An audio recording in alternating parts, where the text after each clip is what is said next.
I'm going to take data from the web. This is world population. And then what I'm going to show you, I'm going to take the data from the uh, web, and using SSIS, I'm going to bring it to the SQL server and then bring it to the Power BI. So in the SQL server and then Power BI, and then show some demonstration along with this. So I'm going to do it very quick. So let's follow that. Okay, so say for example, if you go to the world population, not this one.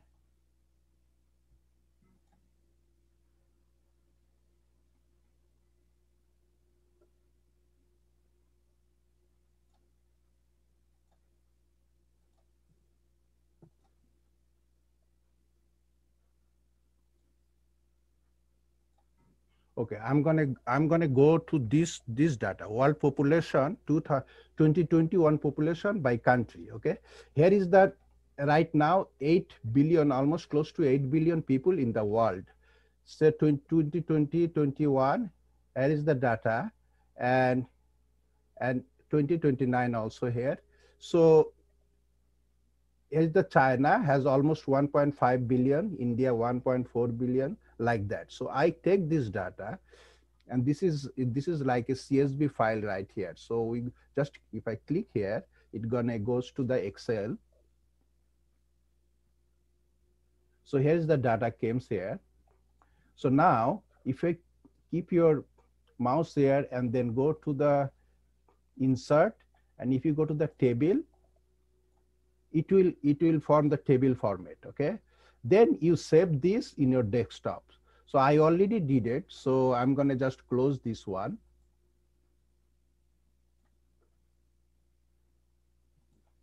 Okay, so here is the data right here. Okay, this NWP, this is the data I put it on my desktop. So now what I want to do, what I said, I'm going to take this data for ETL. So it's going to go to the ETL tool. This is the tool used for data extraction, transformation, and load. Okay, so I have a data in Excel. So what I'm going to do is I'm going to bring those data from Excel source. No, here is the Excel source. Excel source, I have to connect the data I have in my desktop. So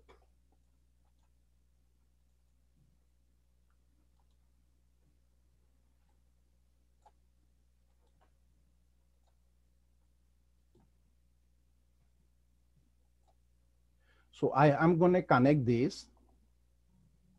So I have to just give the browse I mean the path. So I give that path.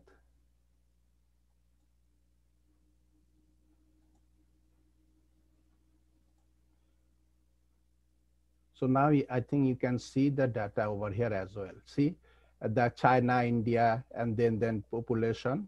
You can see all the data right here. Okay. So now, okay. So now I give the connection. Now I'm gonna take this data to my SQL server. Remember the SQL server. So now here is this SQL server. Okay, here is the SQL server. Here is the table I created, exactly the name, population. I just created that table. So now if you look at this, if I select this, what are you going to see? Exactly the name, population, everything, but there is no data over here. So I have to bring that data from Excel to over here. So I need a destination. So it's called, when is SQL Server destination, is like that, OLDB destination. I'm just connecting this.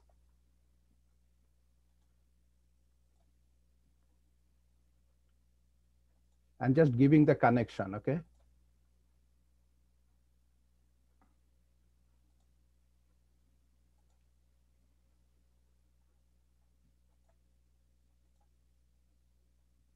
Okay, so here is that connection. This is the data from the Excel, and this is the data going to SQL Server, okay? So these are the connection. It has to go like last two. is not showing actually. Because if the name doesn't match, then you have to do it manually.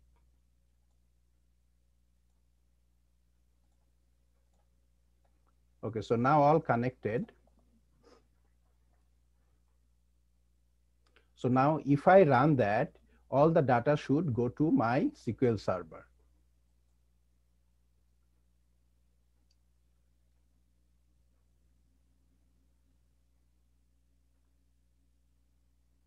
Okay, so 232 row came. That means 232 country row came to the SQL server. Now we can stop that. So now if you go to the SQL server, so now if I run my code, I should see all the data, from Excel to come to SQL server. So now if you, now we can do some slicing, dicing, whatever we wanted to do with this data, we can do that. Say for example, which country have the highest population in the world? So now we just write this query, it should run. China has the highest population, it has 1.4 billion people in the world. Which country have the lowest people? See the Vatican City. Vatican City has only 801 peoples. This is the one thing, Joel. Can I ask a question? Okay, go ahead. Yeah. So this data table, it will be showed up in the left side, right? The data you bring from SQL to the SQL server. Which is the data table in here? The data table name. I know you. Yeah. Yeah, the data table name is world population. That's the name I gave. Yeah, so it will be also the left side, right, in the database. Left side. I'm talking. Left side means like a what is called this one. Go to left. If you go to the left, table should be. We can see the table in here.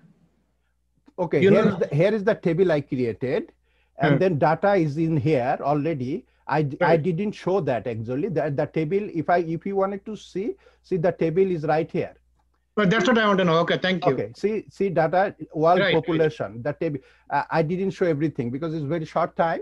Then it's fine. It's fine. Okay, thank you. Yeah. Of course, the table has to created over here. No. Okay. Yeah. Okay. So now if I wanted to tell you, I just wanted to show over here, we can do bring the data to the SQL server, that then we can do our anything you want. The question you have in your mind, we can play with that data and you can do that. So if you have a, say for example, I'll just say two more. What is the population, area, density, rank? You just write those code and then you can find out the answer.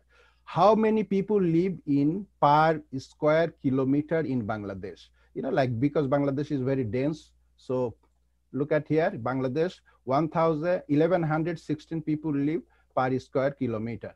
Compared to Canada, only 3 people live in Canada. Anyway, so what I wanted to show you now, this data, whatever I show, now I'm going to take that, bring that data to Power BI tool. So this is one of the best tool right now. So this is the Power BI tool. I wanted to bring that data from SQL Server to right here. So get the data from SQL Server. No, wanted to bring the SQL Server. So just bear with me. Sorry, I wanted to bring it from SQL Server. So I need a SQL Server, a server name in order to connect.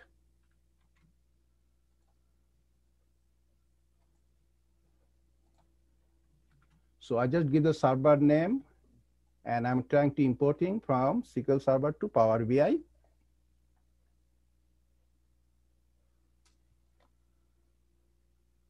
It's connecting and is bringing the data.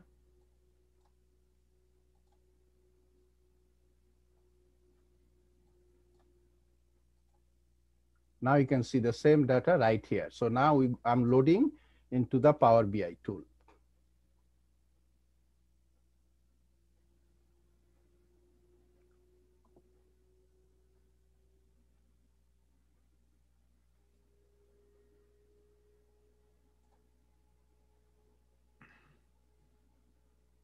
Okay, so now you can see all the column right over here. Okay, so now, now I wanted to show you, uh, say for example, you wanted to say first 10 countries population in a chart, or first 10 countries density wise in a pie chart, or in their graphical location. If you wanted to see something like that, then you created the dashboard right here. So I just wanted to show you a couple of, then you can understand. Here is the template. I just bring it in here. And so now, if you wanted to bring the value and then name to the axis, see, now you can see all the countries from China, India, all the way, all the countries' population. You can see 1.4 billion in China, and then India, like that. So if you wanted to do some further filtration, first top 10 countries, so then you have to do a little bit more filter.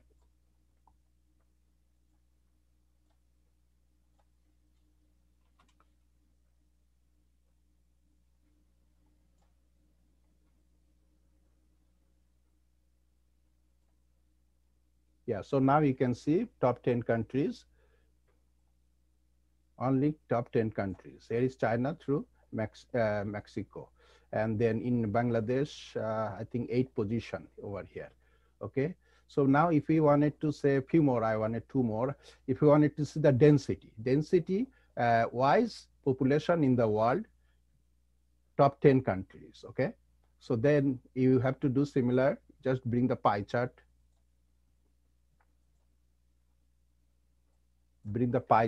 and then bring the density.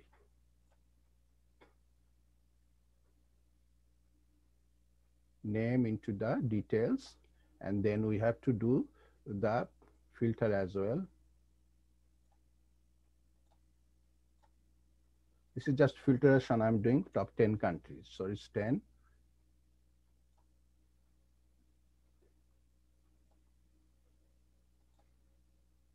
So you can see now, top 10 countries, population density is Bangladesh is the top within these 10 countries. Okay. And then India, Pakistan, according to the 10 countries, population wise, density wise population. So now if I ask that, okay, I wanted to know the top 10 countries, geographical location, then you have to bring the map. So you can bring the map over here. You can bring the map, and then you can show all these top 10 countries, the geographical location.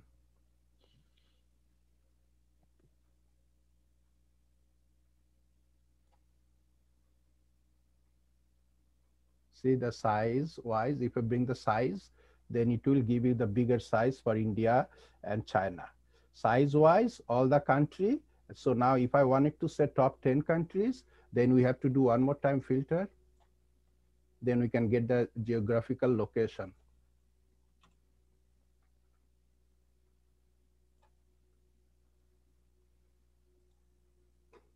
See, now you can see geographical location.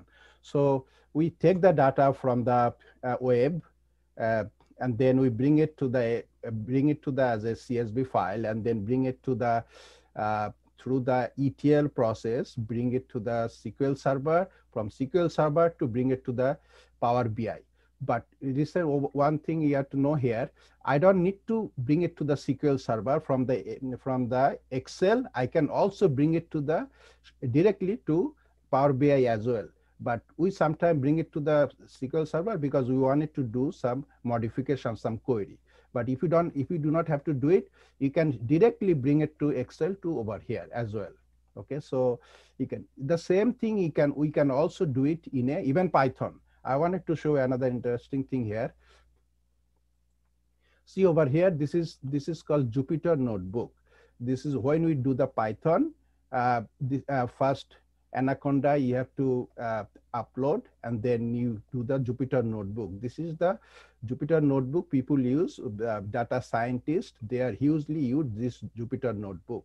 So they are so simple. If you bring a lot of import, need to lot of import library. Once you bring the library, and then code become very easy to run. So let me run this few of those. I just wrote this.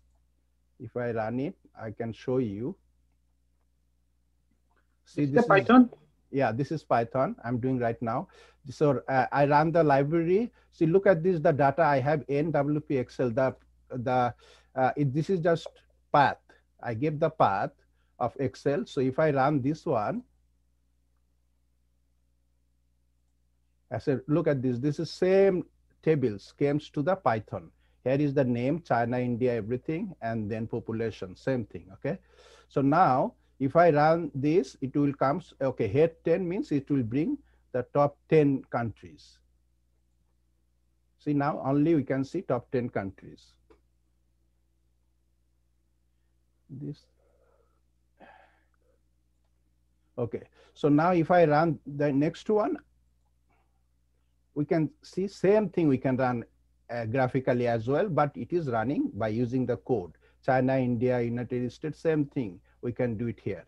So everything is possible. There are many different tools. We can do it also. So those who wanted to learn these, there are Python, and then I can show you a few other things. And I have one of my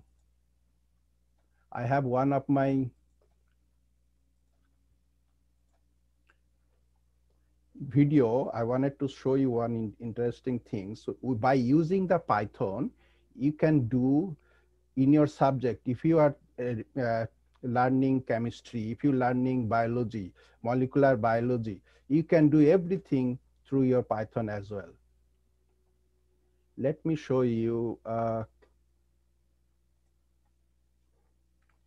I just wanted to show you one video, YouTube video, which is I created a long time ago. See, drug discovery and analysis using Python, R, and see, this is my video. I wanted to show you.